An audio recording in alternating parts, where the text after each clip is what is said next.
بسم اللہ الرحمن الرحیم۔ سامعین کرام، آپ سن رہے ہیں شگفتہ سیریز کے سلسلے کی ایک اردو کہانی بیوی کی تلاش، جس کے مصنف ہیں اثر نعمانی، اور یہ اس سلسلے کی قسط نمبر 4 ہے۔ مجھے امید ہے آپ کو میری یہ کاوش پسند آ رہی ہوگی۔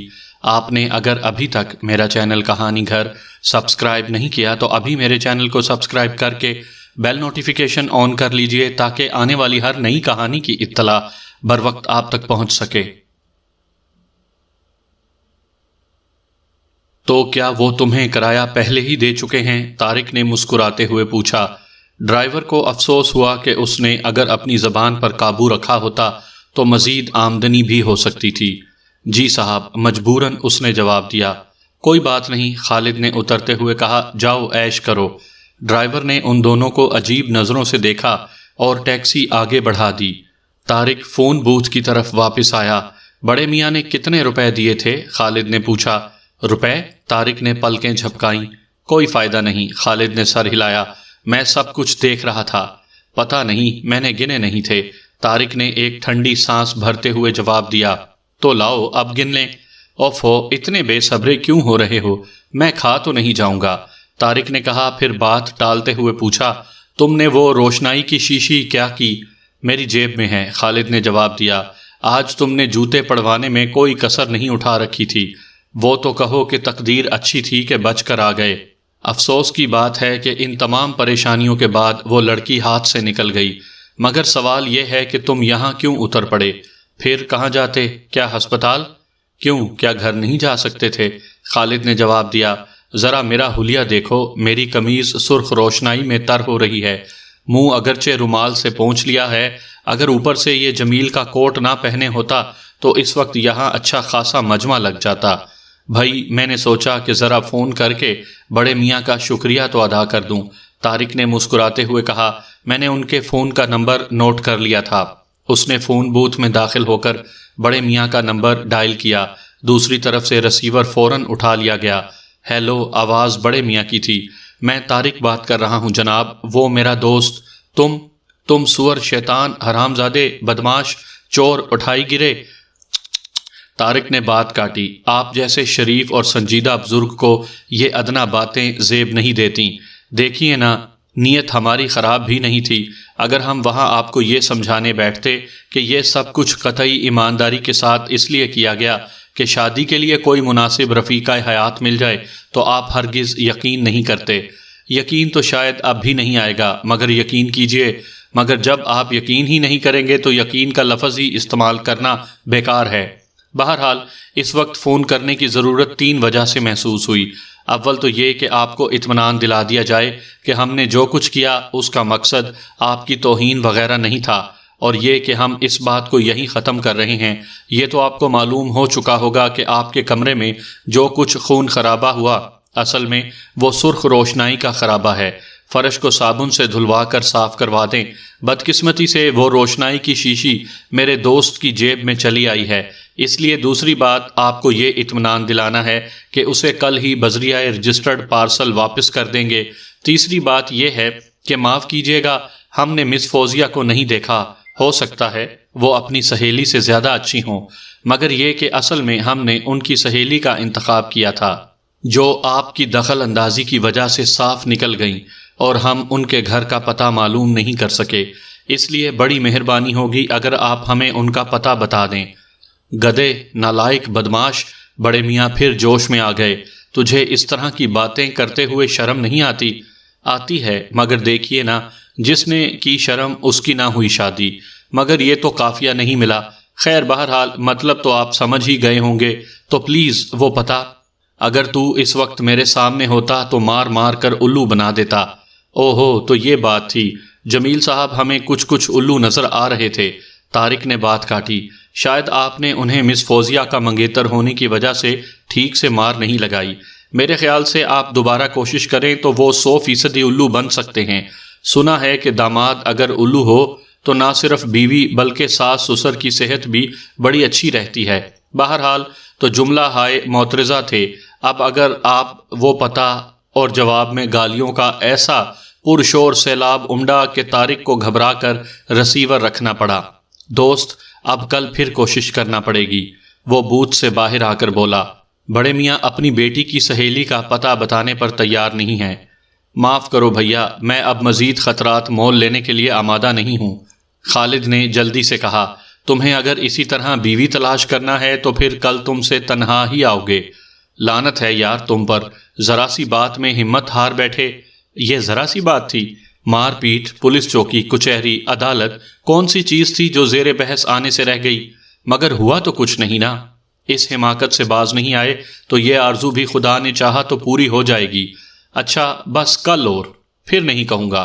جی نہیں، تمہیں یہی ڈر ہے نا کہ کل پھر کوئی ایسی ویسی بات نہ ہو جائے؟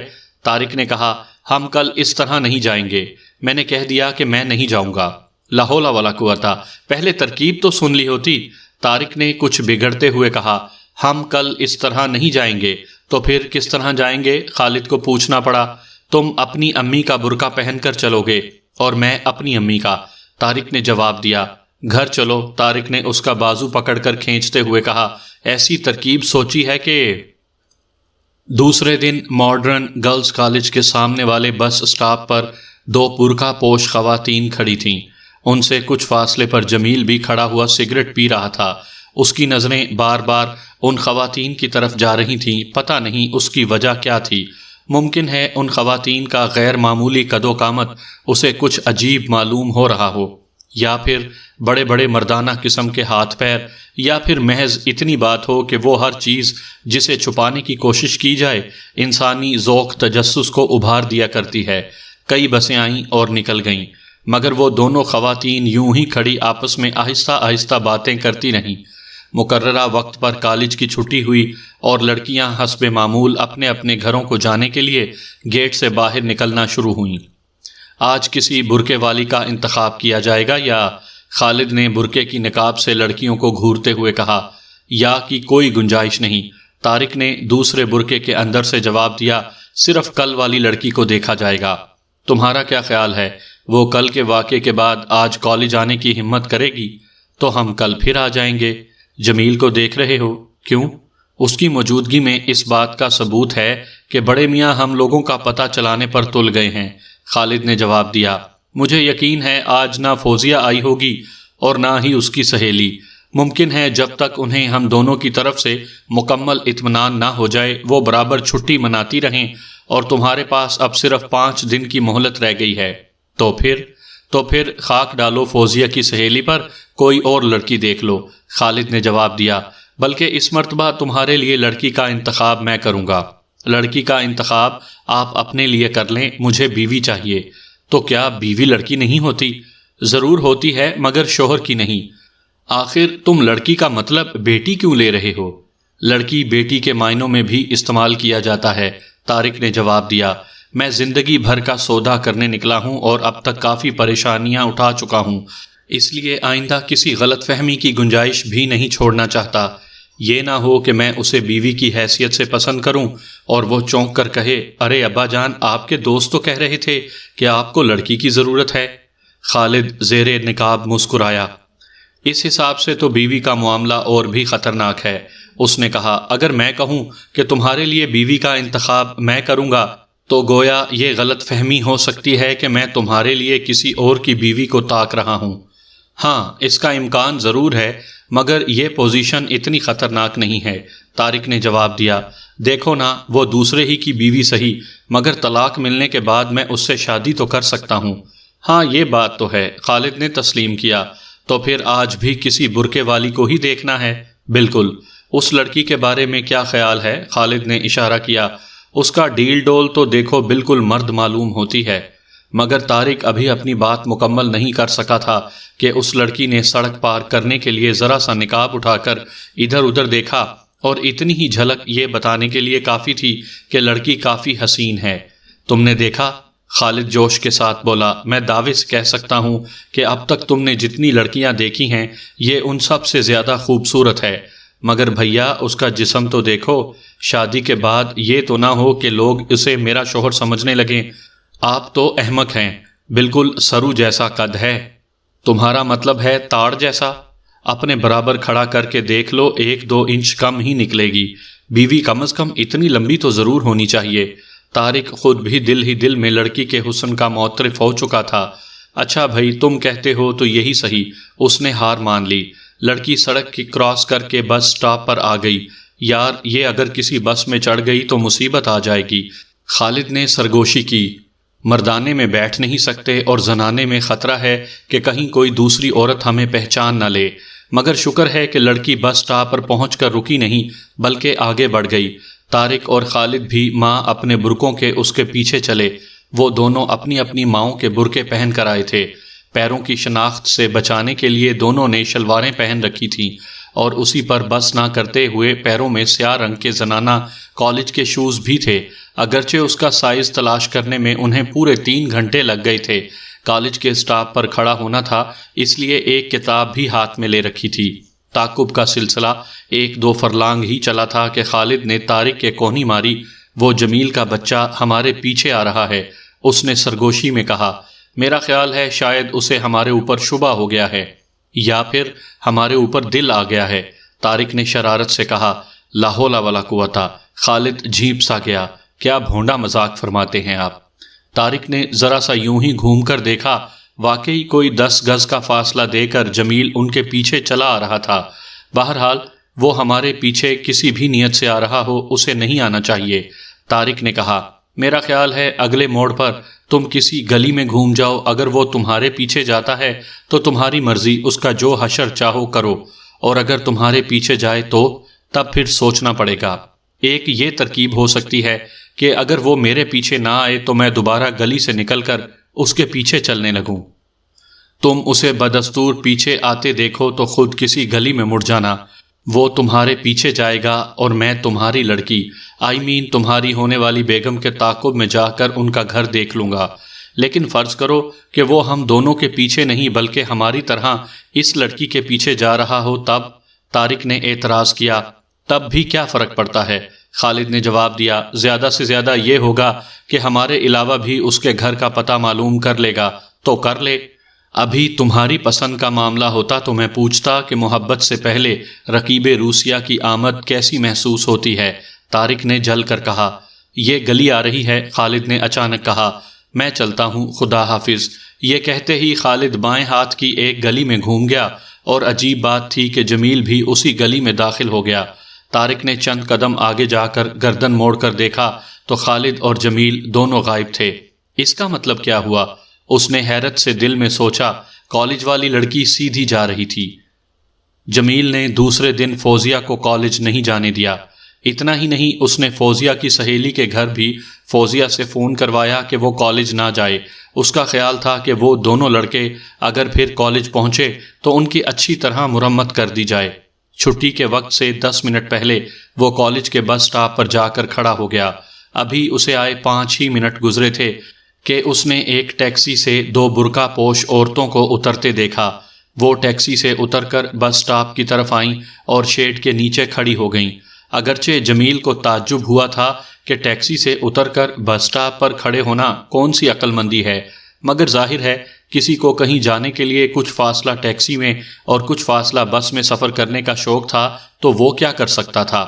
لیکن جلد ہی ان عورتوں کی کچھ مشکوک حرکات نے اس کی پوری توجہ اپنی طرف مرکوز کروا لی۔ وہ 10 منٹ سے سٹاپ پر کھڑی ہوئی تھیں۔ اس درمیان میں تقریباً ہر روٹ کی بسیں آئیں اور چلی گئیں، مگر وہ کسی بس میں سوار نہ ہوئیں، اور پھر ان کی سرگوشیاں مستقل جاری تھیں۔ اتفاق یہ ہوا کہ عورتوں کی چہرے چھپائے رکھنے کی پوری کوشش کے باوجود جمیل نے ایک عورت کے چہرے کی جھلک دیکھ لی۔ نقاب لمحہ بھر کے لیے ہی ہٹا تھا اور اسے پورے خد و خال واضح طور پر نظر نہیں آئے تھے، مگر اسے شبہ ہو گیا کہ اس نے عورت کے چہرے پر مونچھیں بھی دیکھی تھیں۔ آخرکار جب وہ عورتیں ایک طرف چلیں تو یہ شبہ ہی تھا جس نے جمیل کو تعقب پر مجبور کیا تھا۔ اس کے ذہن میں ایک موہوم سا شک بھی تھا کہ شاید کل والے نوجوان آج پکڑے جانے کی خوف سے یہ بہروب بھر کر آئے ہوں۔ اس شک کو تقویت اس بات سے بھی ملی تھی کہ عورتیں ایک لڑکی کے پیچھے جاتی ہوئی محسوس ہو رہی تھیں۔ وہ بڑی ہوشیاری سے 7-8 گز کا فاصلہ درمیان میں دے کر ان کا تعقب کرنے لگا۔ اچانک اس نے اس عورت کو جس کے چہرے پر اس نے اپنے خیال میں مونچھیں دیکھی تھیں ایک گلی میں مڑتے دیکھا، اور وہ بھی اس کے پیچھے ہی گلی میں گھوم گیا۔ اس نے دیکھا کہ عورت گلی میں 50-60 قدم چلنے کے بعد دائیں ہاتھ کی ایک اور گلی میں داخل ہو گئی۔ یہ گلی بڑی دور تک سیدھی چلی گئی تھی۔ اچھا خاصا ٹریفک جاری تھا، لوگ بھی آ جا رہے تھے، اسے تعقب کرنے میں کوئی مشکل پیش نہیں آئی۔ عورت ادھر ادھر دیکھے بغیر سیدھی چلی جا رہی تھی۔ چلتے چلتے وہ ایک چوراہے پر پہنچ گئی۔ ایک پل کے لیے رک کر اس نے چاروں طرف دیکھا، جیسے سوچ رہی ہو کہ کس طرف جائے۔ اس نے پلٹ کر جمیل کی جانب دیکھا اور پھر ایک عجیب بات ہوئی۔ عورت نے گلی میں گزرنے والوں کی نظریں بچاتے ہوئے نقاب کا ذرا سا کونا اٹھا دیا۔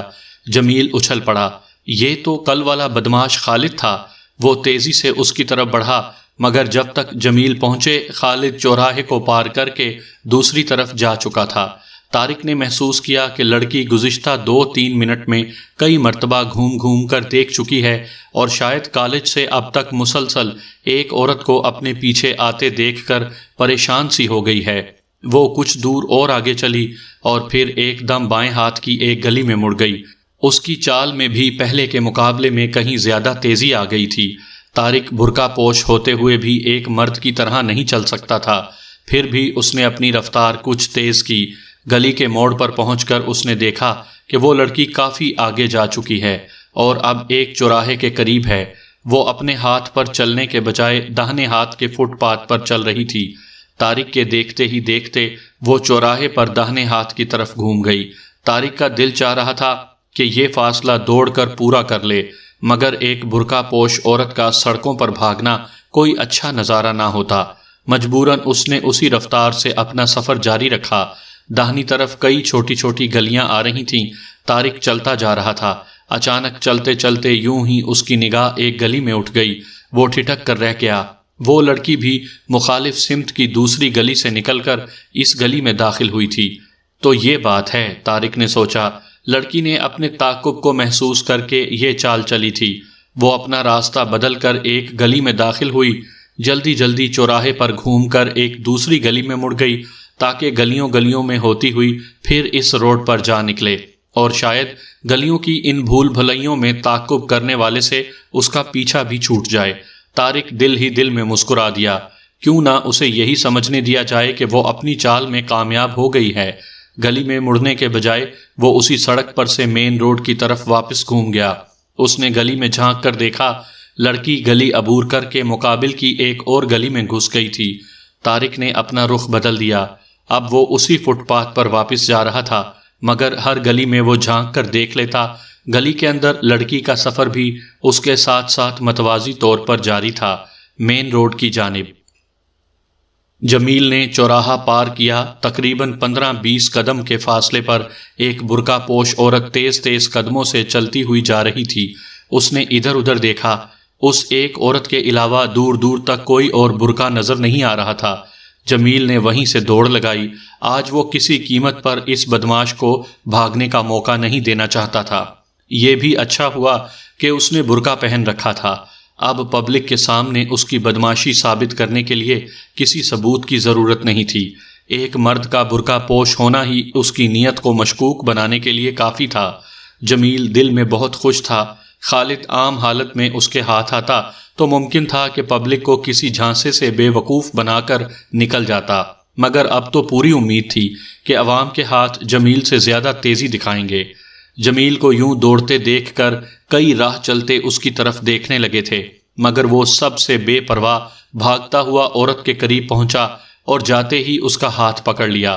بدماش، اب بچ کر کہاں جاؤ گے؟ وہ فاتحانہ لہجے میں بولا، مگر دوسرے لمحے برقعے کے اندر سے بلند ہونے والی باریک چیخ سن کر جمیل کو اپنے جسم کے رونگٹے کھڑے ہوتے ہوئے محسوس ہوئے۔ یہ تو صریحاً کسی لڑکی کی چیخ تھی۔ اوفو، یہ بدماش تو واقعی حرفوں کا بنا ہوا معلوم ہوتا ہے۔ کیا خوبی سے نقل کی ہے۔ برقع پوش اپنا ہاتھ چھڑانے کی بھرپور کوشش کر رہی تھی، ساتھ ساتھ وہ چیختی بھی جا رہی تھی۔ ایک لمحے میں چاروں طرف لوگوں کا ہجوم اکٹھا ہو گیا۔ کیا بات ہے؟ ایک شخص نے آگے بڑھ کر سخت لہجے میں پوچھا، تم نے اس لڑکی کا ہاتھ کیوں پکڑ رکھا ہے؟ لڑکی؟ نہیں جناب، یہ ایک بدماش آدمی ہے، جمیل نے جواب دیا، مگر خود اس کے لہجے سے یقین کا عنصر غائب تھا۔ برقع پہن کر کالج کی لڑکیوں کا پیچھا کرتا ہے۔ تم پاگل تو نہیں ہو؟ اس آدمی نے کہا۔ یہ تمہیں کسی مرد کی آواز محسوس ہو رہی ہے؟ ارے صاحب یہ بڑا 420 ہے، کل میں نے اسے پکڑا تو اس نے سرخ روشنائی اپنی قمیض پر ڈال کر اپنے زخمی ہونے کا بہانہ کیا اور بچ نکلا۔ آج یہ عورتوں کی سی آواز نکال کر دھوکہ دینا چاہتا ہے۔ اس آدمی کے رویے سے ہچکچاہٹ کا اظہار ہوا۔ تم بتاؤ بیٹی کیا بات ہے؟ وہ برقع پوش کی طرف متوجہ ہوا۔ بیٹی، جمیل نے ایک زبردستی کا قہقہہ لگایا، یوں پوچھئے بھائی جان کہ تم بتاؤ بیٹے کیا بات ہے؟ بھائی صاحب، لڑکی کانپتی ہوئی آواز میں بولی، میں ماڈرن کالج میں پڑھتی ہوں، یہ آدمی 2 عورتوں کے ساتھ کالج سے میرے پیچھے لگا ہوا ہے، پھر یہ اور ایک عورت معلوم نہیں راستے میں کہاں چھپ گئے۔ میں دوسری عورت سے پیچھا چھڑانے کے لیے اس طرف مڑ گئی، پتہ نہیں اس نے مجھے کیسے دیکھ لیا، میں اسے بالکل نہیں جانتی، خدا کے لیے مجھے اس کے ہاتھ سے بچائیے۔ غضب ہو گیا۔ جمیل نے ڈوبتے ہوئے دل کے ساتھ سوچا، یہ تو وہ کالج والی لڑکی معلوم ہوتی ہے۔ جمیل صاحب، اب تمہاری خیریت نہیں، خدا جانے یہ کہاں سے آ گئی اور وہ بدماش خالد کہاں غائب ہو گیا، مگر یہ بھی کوئی اس کا چکر تو نہیں؟ وہ صاحب جمیل کی جانب گھومے جس کا چہرہ سفید پڑتا جا رہا تھا۔ تو صاحب زادے یہ کوئی لڑکی نہیں، برقعے میں کوئی بدماش چھپا ہوا ہے، کیوں؟ ارے مارو سالے کو، مجھے تو خود کوئی اول درجے کا غنڈہ معلوم ہوتا ہے۔ مجمع میں سے ایک آواز آئی۔ خدا کی قسم کھا کر کہتا ہوں بھائی جان، جمیل بوکھلا کر بولا، ابھی اس گلی میں اس نے میرے سامنے نقاب الٹا تھا تو مجھے 100% مرد کا چہرہ نظر آیا تھا۔ آپ اس کی نقاب الٹ کر دیکھیں، یہ پھر کوئی 420 کر رہا ہے۔ بھائی صاحب، میں ایک پردہ نشین لڑکی ہوں، مگر اس آدمی کا جھوٹ ثابت کرنے کے لیے آپ کے سامنے بے نقاب ہو رہی ہوں۔ لڑکی نے یہ کہتے ہوئے ایک جھٹکے سے نقاب الٹ دیا۔ جمیل کو ایک نگاہ ڈالتے ہی اپنے آنکھوں کے سامنے اندھیرے پھیلتے ہوئے محسوس ہوئے۔ تم گھر جاؤ بیٹی، ان صاحب نے لڑکی کے چہرے پر نقاب گراتے ہوئے کہا، ہم اس بدماش سے سمجھ لیں گے۔ بھاگو جمیل صاحب، جمیل نے اپنے آپ سے کہا اور پلٹ کر بے تحاشا ایک طرف بھاگ کھڑا ہوا، مگر پبلک اسے کہاں چھوڑنے والی تھی۔ 25-30 آدمی لینا پکڑنا بھاگنے نہ پائے کا شور مچاتے ہوئے اس کے پیچھے دوڑ پڑے۔ جمیل کو 15-20 گز سے زیادہ بھاگنے کا موقع نہیں مل سکا، اور پھر اس کے ساتھ جو کچھ ہوا اس کا تصور کرنا کچھ زیادہ مشکل نہیں ہے۔ اس کی جان اس وقت تک نہیں بچ سکی جب تک لوگ اسے پولیس اسٹیشن نہ لے گئے، اور پھر پولیس نے اس کا بیان لینے کے بعد بڑے میاں سے اس کی تصدیق نہ کر لی۔ طارق نے پورا خیال رکھا تھا کہ لڑکی اسے دوبارہ نہ دیکھنے پائے۔ وہ واپس مین روڈ پر آئی تو وہ بھی آ گیا، مگر اس طرح کہ لڑکی کوشش بھی کرتی تو اسے نہ دیکھ سکتی، اور لڑکی واقعی پوری کوشش کر رہی تھی۔ طارق نے اسے متجسس نظروں سے چاروں طرف دیکھتے ہوئے پایا۔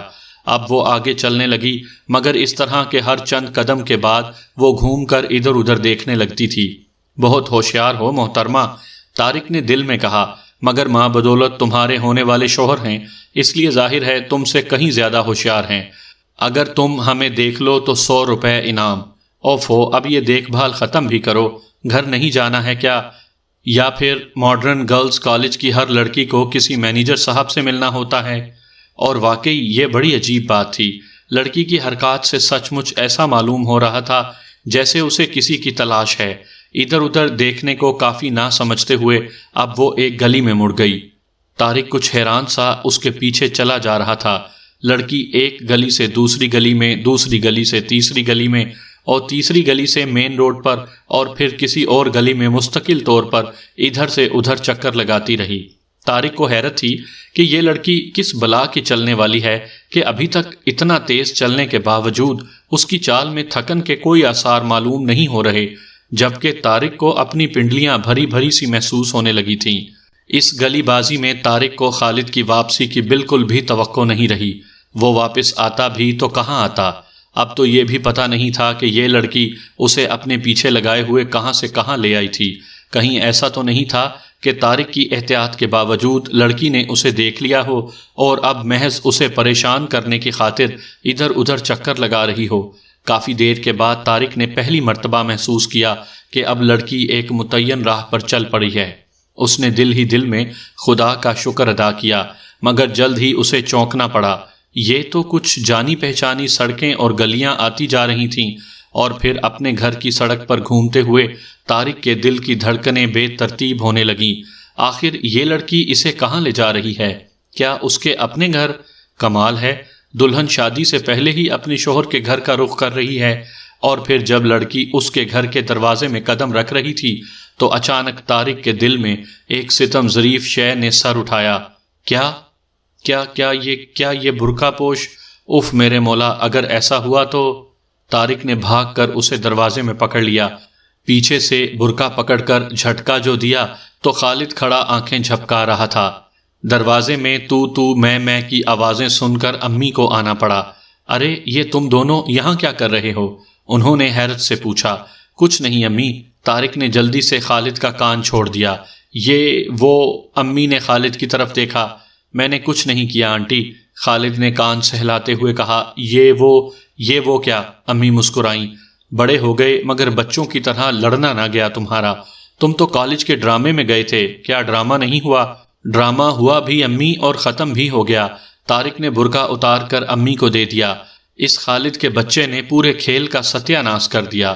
میرا قصور نہیں آنٹی، میں اس احمق کو چکر دے کر واپس آیا تو دیکھا نہ طارق ہے اور نہ وہ۔ طارق نے پھر خالد کے کان پر حملہ کیا مگر وہ جھکائی دے کر صاف بچ گیا۔ اب اگر اپنی بدحواسی میں یہ حضرت مجھے وہ سمجھ بیٹھے تو اس میں میری کیا غلطی ہے؟ پتہ نہیں تم دونوں کیا اوٹ پٹانگ باتیں کرتے رہتے ہو۔ امی الجھ کر واپس لوٹ گئیں۔ طارق نے خالد کو پکڑنے کے لیے ایک جست لگائی مگر خالد ایک مرتبہ پھر بچ نکلا اور سیدھا آنگن پار کرتا ہوا کمرے میں گھس گیا۔ پیچھے پیچھے طارق بھی آ رہا تھا۔ آتے ہی اس نے الماری کے اوپر سے بیڈمنٹن کا ریکٹ اٹھا لیا۔ تو آپ نہتے مسلمانوں پر راکٹ استعمال کرو گے؟ خالد میز کی دوسری طرف جا کھڑا ہوا۔ کہہ رہا ہوں کہ بس یا لڑکی ہاتھ سے نکل جائے تو ذرا فکر نہیں کرنی چاہیے، دوسری ابھی آتی ہوگی۔ طارق ریکٹ ہلاتا ہوا آگے بڑھا۔ 3 دن سے تمہاری عقل مندیاں تمام کیے کرائے پر پانی پھیر رہی ہیں اور آج تو تمہاری اور صرف تمہاری وجہ سے وہ ہاتھ سے نکل گئی۔ اب اس ریکٹ کے سامنے میں کیا بول سکتا ہوں؟ خالد نے جلدی سے رومال نکال کر لہرایا۔ سیز فائر، چلو مانتا ہوں سارا قصور تمہارا ہی تھا، میرا مطلب ہے میرا ہی تھا۔ اب جانے دو، ریکٹ تھوک دو۔ تم نے تو سفید جھنڈی دکھا دی مگر میرے 3 قیمتی دن جو ضائع ہو گئے اس کا کیا ہوگا؟ معلوم ہے صرف 5 دن باقی رہ گئے اور یہی پروگرام چلتا رہا تو انشاءاللہ یہ 5 دن بھی یوں ہی گزر جائیں گے۔ خالد نے جواب دیا۔ بھیا کہیں اس طرح لڑکیوں کا پیچھا کرنے سے بھی بیویاں ملی ہیں؟ میں تو شروع سے اس طریقہ کار کے حق میں نہیں ہوں۔ اب بھی اگر میری بات مانو تو 3 دن میں بیوی کا انتظام کروا سکتا ہوں۔ وہ کیسے؟ اس طرح نہیں، تمہیں وعدہ کرنا ہوگا کہ آئندہ جو کچھ میں کہوں گا اس پر کوئی چون چراں کیے بغیر عمل کرو گے۔ خالد نے کہا۔ ویسے یہ عادت تمہیں بہرحال اختیار کرنا ہے، بس چند دن کی بات ہے۔ کون سی عادت؟ چون چرا کیے بغیر عمل کرنے کی عادت۔ کہتے ہیں یہ نہ ہو تو ازدواجی زندگی ہمیشہ خطرے میں رہتی ہے۔ کیا پھر ریکٹ اٹھاؤں؟ نہ، یہ جملہ معترضہ تھا جو میرے منہ سے نکل گیا۔ تم ایسا کرو کہ ذرا لباس تبدیل کر کے میرے ساتھ چلو۔ کہاں؟